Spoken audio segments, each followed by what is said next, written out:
આગળ વાત કરીએ તો રાજકોટના ધોરાજીમાં 25 વર્ષ પહેલા થયેલી હત્યાના ભેદને પોલીસે ઉકેલી કાઢ્યું છે. ઘટના હતી હત્યાના ગુનામાં 25 વર્ષથી નાસ્તી ફરતી આરોપી મહિલાને વડોદરાથી પોલીસે ઝડપી પાડી હતી. સમગ્ર ઘટનાની જો વાત કરીએ તો 1996માં આરોપી મહિલાએ 7 વર્ષના બાળકની દસ્તાના ઘા મારીને હત્યા કરેલ. કોર્ટે આજીવન સજા ફટકારી. હત્યાની આરોપી 1998માં જામીન પર છૂટ્યા બાદ ફરાર થઈ હતી. ધોરાજી પોલીસે શોધખોળ દરમિયાન માહિતી મળેલ કે આરોપી તેમના પરિવારના માતા પિતાને મળવાનો પ્રયાસ કરી રહી છે. ત્યારે પોલીસે ટેકનિકલ સર્વેલન્સની ટીમ દ્વારા આરોપી અરુણા ઉર્ફે અનિતાનું વડોદરામાંથી સરનામું ગોતી આરોપીની ધરપકડ કરી આગળની કાર્યવાહી હાથ ધરી છે.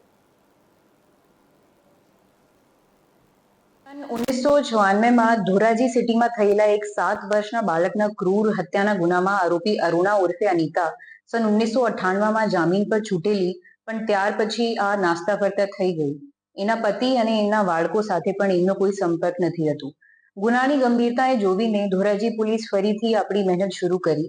હ્યુમન સોર્સિસ પાસેથી મળી જાણકારી અનુસંધાને ખબર પડી કે આરોપી પોતાના પરિવાર અને ભાઈઓને રક્ષાબંધનના દિવસો દરમિયાન સંપર્ક કરવાનો પ્રયાસ કરે છે.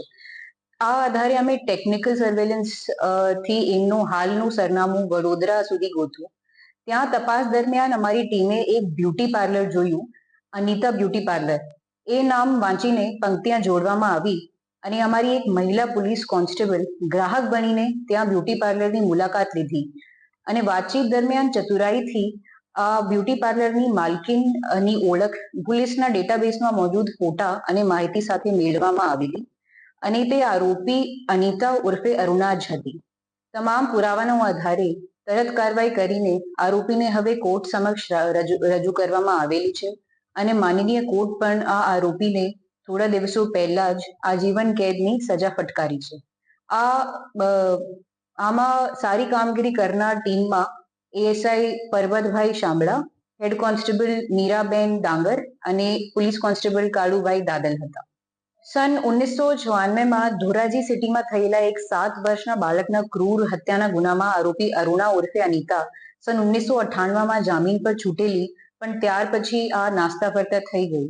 એના પતિ અને એના બાળકો સાથે પણ એમનો કોઈ સંપર્ક નથી હતો. ગુનાની ગંભીરતાએ જોવીને ધોરાજી પોલીસ ફરીથી આપણી મહેનત શરૂ કરી. હ્યુમન